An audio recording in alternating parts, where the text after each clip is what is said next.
What's the difference between innerHTML and text content?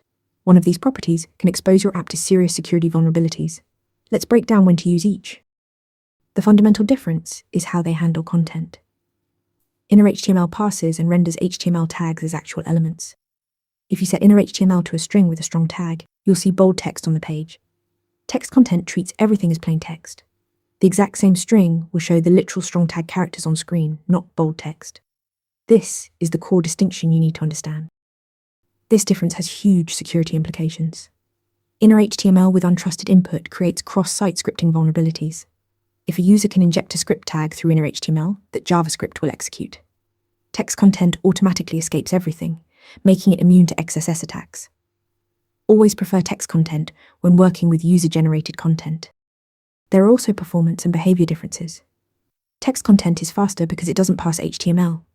innerHTML has to process markup, which takes time. Text content returns all text, including hidden elements, while innerHTML returns the HTML structure. If you're just reading or setting text, text content is the better choice. One final detail. When setting values, innerHTML replaces all child nodes with new passed content.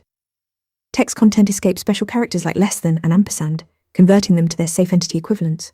This makes text content the safe default for text manipulation. Bottom line, use text content for plain text and better security. Only reach for innerHTML when you actually need to render HTML markup. Master this distinction and you'll write safer, more performant code. Want to nail questions like this in your next interview? Interview Mentor gives you hands-on practice with real questions. Every answer gets a grade with specific, personalized feedback. Track your progress across topics and difficulty levels.